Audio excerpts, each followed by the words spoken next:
প্রলয়ঙ্করী hurricane হুদহুদ ভারতের দিকে এগিয়ে যাচ্ছে। হেরিকেনটি রোববার দুপুর নাগাদ অন্ধ্রপ্রদেশ ও উড়িষ্যায় আঘাত হানতে পারে। এই সময় বাতাসের গতিবেগ ঘন্টায় সর্বোচ্চ 180 কিলোমিটার হতে পারে। তবে বাংলাদেশে আঘাত না হানলেও উপকূলীয় এলাকায় 3 ফুট উচ্চতায় জলোচ্ছ্বাসের আশঙ্কা রয়েছে।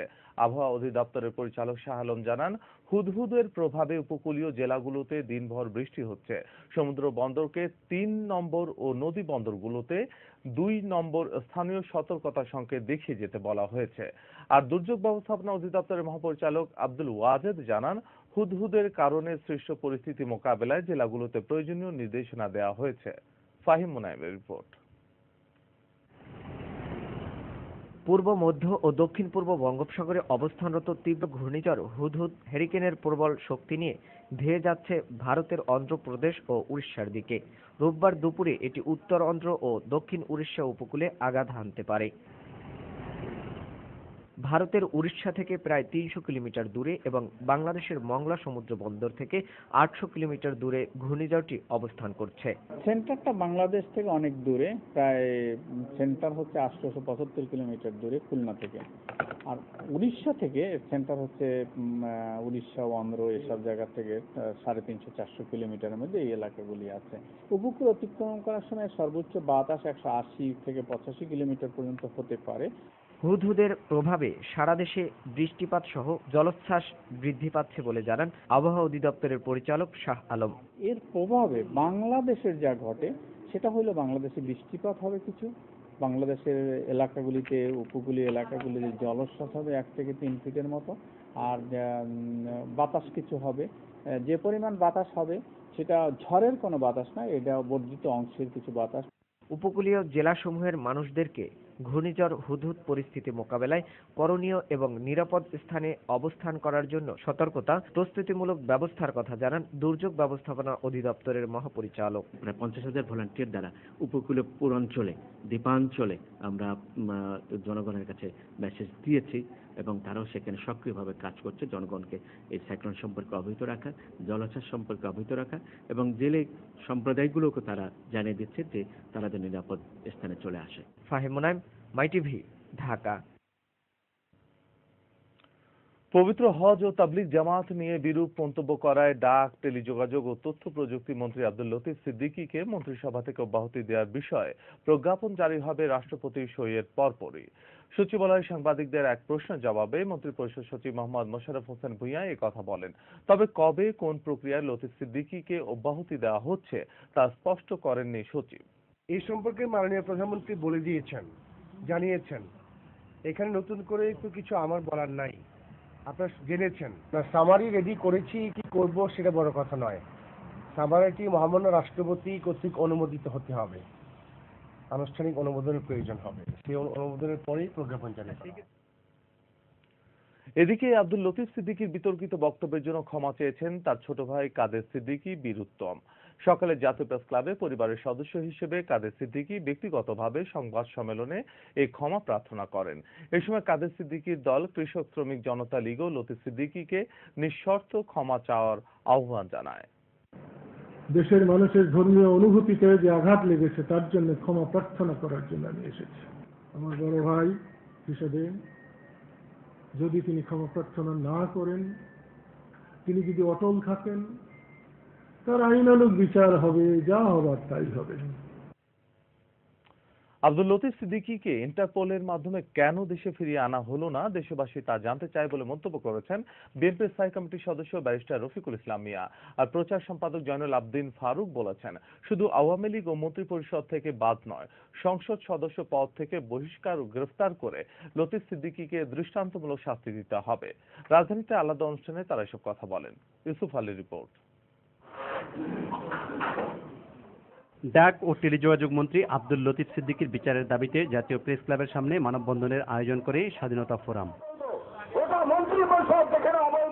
এ সময় বিএনপির স্থায়ী কমিটির সদস্য ব্যারিস্টার রফিকুল ইসলাম মিয়া বলেন, হজ ও তাবলিগ জামাত নিয়ে ডাক ও টেলিযোগাযোগ মন্ত্রী আব্দুল লতিফ সিদ্দিকীর আপত্তিকর মন্তব্যের দায়ভার সরকারকে নিতে হবে। ইন্টারপোলের মাধ্যমে তো বাংলাদেশের বহু অপরাধী যারা বাইরে আছে তাদেরকে আনা হয়, কেন মাননীয় মন্ত্রী লতিফ সিদ্দিকীকে তার মাধ্যমে এনে সুবিচার করা হবে না, জাতি এটা জানতে চায়। ধর্মকে অবমাননা করে বক্তব্য দেয় লতিফ সিদ্দিকীকে গ্রেফতারের দাবি জানান বিএনপির প্রচার সম্পাদক জয়নুল আবদিন ফারুক। তাকে আজকে শুধু সভাপতির মণ্ডলীর সদস্য পদ থেকে বহিষ্কার করা চলবে না, এই অবৈধ সংসদ সদস্য পদ থেকেও তাকে বাদ দেওয়ার ব্যবস্থা করতে হবে। আমরা দেখতে চাই বাংলাদেশের মানুষ আজকে এই মুহূর্তে তাকে যেখানে থাকুক তাকে এনে আইনের আওতায় বন্দী করা উচিত বলে আমি মনে করি। শিশুকন্যা। এদিকে নয়াপল্টনে দলের কেন্দ্রীয় কার্যালয়ে সংবাদ সম্মেলনে বিএনপির যুগ্ম মহাসচিব রুহুল কবির রিজভী আহমেদ বলেন, সরকার বিরোধী দলের নেতাদের রক্ত জড়ানোর খেলায় মেতে উঠেছে। পালিত জীবন্ত মানুষ খড়কুটা আশ্রয় করে বেঁচে থাকতে চায়। ভোটারবিহীন এই সরকার তাই হত্যা, গুম ও মিথ্যার উপর ভিত্তি করে টিকে থাকতে চাচ্ছে। ইউসুফ আলী, মাই টিভি, ঢাকা। পরিণতি। বাংলাদেশের সরকার নিয়ে খালেদা জিয়া ও মির্জা ফখরুল সহ বিএনপি নেতারা মৌলবাদী ও জঙ্গিবাদের মুখপাত্র হিসেবে বক্তব্য রাখছেন বলে মন্তব্য করলেন খাদ্যমন্ত্রী অ্যাডভোকেট কামরুল ইসলাম। সকালে রাজধানীর সেগুন বাগিচায় এক আলোচনা সভায় তিনি এই মন্তব্য করেন। তিনি বলেন, মধ্যবর্তী নয়, মেয়াদ পূর্ণ করে 2019 সালেই সংসদ নির্বাচন অনুষ্ঠিত হবে। পরবর্তী সংসদ নির্বাচন সংবিধান অনুযায়ী অনুষ্ঠিত হবে। নির্বাচনকালীন সরকারে বিএনপির ঠাঁই হবে না। সরকার উৎখাতের কথা বলেন, সরকারের পতনের কথা বলেন, মধ্যবর্তী নির্বাচনের কথা বলেন। যেই কথাগুলো বলেন সরকারের বিরুদ্ধে যে বিষোদ্গার, এই বিষোদ্গার ওই জঙ্গিবাদ, তালেবান, ওই মৌলবাদী শক্তির মুখপাত্র হিসাবেই তাদের কথাবার্তা, তাদের উচ্চারণ। স্বরাষ্ট্র প্রতিমন্ত্রী আসাদুজ্জামান খান কামাল বলেছেন, বিএনপি জামাত অনেকদিন থেকেই শুধু আন্দোলনের হুঙ্কার দিয়ে যাচ্ছে, কিন্তু আন্দোলন দাঁড় করাতে পারছে না। যে আন্দোলন জনগণের সম্পৃক্ততায় হয় না সে আন্দোলন আন্দোলন না। দুপুরে ঠাকুরগাঁওয়ের সার্কিট হাউসে সাংবাদিকদের তিনি একথা বলেন। জ্বালাও পোড়া ও ভাঙচুর করে জনমনে আতঙ্ক সৃষ্টির মাধ্যমে আন্দোলন করতে চাইলে আইন শৃঙ্খলা বাহিনী বসে থাকবে না বলেও হুঁশিয়ারি দেন স্বরাষ্ট্র প্রতিমন্ত্রী। বাংলাদেশে এমন কোনো সিচুয়েশন হয়নি যেটা মধ্যবর্তী নির্বাচন দিতে হবে। আর নির্বাচন একটা ফর্মুলা, সেই অনুযায়ী নির্বাচন হয়ে এই দেশে 5 বছর যারা নির্বাচিত হয়েছে তারা দেশ শাসন করবে, এটাই নিয়ম, সেটাই। সমুদ্র সীমা সংরক্ষণ ও এর সর্বোত্তম ব্যবহার নিশ্চিত করতে নৌবাহিনীর সদস্যদের প্রতি আহ্বান জানিয়েছেন প্রধানমন্ত্রী শেখ হাসিনা। চট্টগ্রামের নেভাল বার্থে নৌবাহিনীর যুদ্ধজাহাজ ওসমানের ন্যাশনাল স্ট্যান্ডার্ড প্রদান অনুষ্ঠানে তিনি এই আহ্বান জানান। 2030 সালের মধ্যে নৌবাহিনীকে আধুনিক ত্রিমাত্রিক বাহিনীতে পরিণত করা হবে বলে জানান শেখ হাসিনা। রিটন মজুমদারের ক্যামেরায় চট্টগ্রাম প্রতিনিধি জয়নুল আবেদিনের পাঠানো রিপোর্ট, জানাচ্ছেন রাজিয়া সুলতানা স্মৃতি। জাতিসংঘ শান্তিরক্ষা মিশনে 4 বছর নিয়োজিত থেকে দেশের জন্য সম্মান ও গৌরব বয়ে আনায় বাংলাদেশ নৌবাহিনীর জাহাজ ওসমানকে প্রদান করা হলো ন্যাশনাল স্ট্যান্ডার্ড পদক।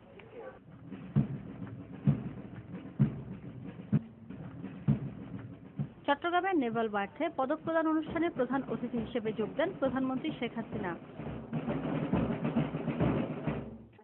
বাংলাদেশ নৌবাহিনীকে আধুনিক ও ভারসাম্যপূর্ণ ত্রিমাত্রিক বাহিনীতে পরিণত করতে সরকারের পরিকল্পনার কথা তুলে ধরেন তিনি।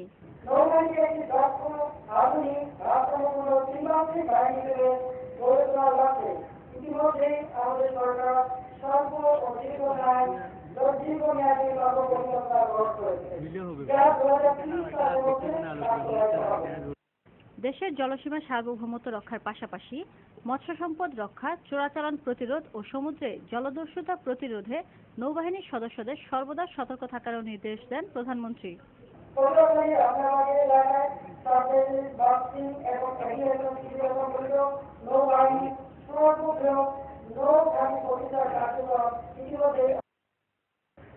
এ সময় নৌবাহিনীকে শক্তিশালীকরণ ও সমুদ্র সীমানা নির্ধারণের বিষয়ে 1974 the territorial waters and maritime zone act প্রণয়নের জন্য বঙ্গবন্ধু শেখ মুজিবুর রহমানের অবদানের কথা স্মরণ করেন প্রধানমন্ত্রী। Razia Sultana Smriti, my TV, news desk. প্রাণচঞ্চল হয়ে উঠছে রাজধানী Dhaka. Kamalapur railway station, Sadarghat launch terminal ও বাস টার্মিনালগুলোতে ঢাকামুখী মানুষের উপচে পড়া ভিড়। রোববার থেকে স্কুল কলেজ শুরু হতে যাওয়ায় ঢাকামুখী মানুষের এই চাপ। এদিকে ট্রেনের শিডিউল বিপর্যয়ের কারণে চরম ভোগান্তিতে যাত্রীরা। বিজন কুমার দাসের রিপোর্ট, ক্যামেরা ছিলেন তাপস কর্মকার শিশির। পরিবার পরিজনের সাথে ঈদ ও পূজার ছুটি কাটিয়ে রাজধানীতে ফিরছে নগরবাসী। দক্ষিণাঞ্চলে মানুষের যাতায়াতের প্রধান মাধ্যম লঞ্চগুলোতে ফিরে আসা যাত্রীদের উপচে পড়া ভিড়। যদিও সরকারি অফিস আদালত আগে খুলেছে, কিন্তু রোববার স্কুল কলেজ শুরু হয় ফিরে আসা যাত্রীদের এই চাপ। ছুটি শেষ হয়ে গিয়েছে, কর্মস্থলে ফিরতে হবে, সেই জন্যই ফেরা।